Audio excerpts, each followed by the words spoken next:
Mukhang madadagdagan ang sakit ng ulo ni Tanggol dito. Sino kaya siya na tatay ni Pablo na ipaghihiganti ang pagkamatay nito na ginagampanan ni Elijah Canlas?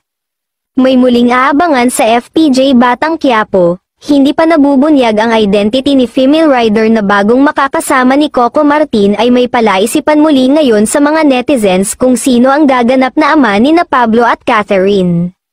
Matatandaang sa episode kagabi ng FPJ Batang Quiapo ay nakausap na ni Bettina na Tessie Tomas ang ama ni na Pablo at Catherine para ipaalam ang trahedyang sinapit ng apong si Pablo. Hiniling mismo ni Bettina na bigyan nito ng hustisya.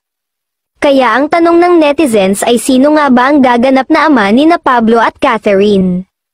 Sa ilang post sa social media, kani-kanyang hula ang mga netizens sa posibleng gumanap bilang ama nila Pablo. Lumitaw ang pangalan ng singer, comedian na si Mitoy Yunting, veteran actors na sina Chris Villanueva at Michael De Mesa na naging parte na noon ng FPJ ang probinsyano.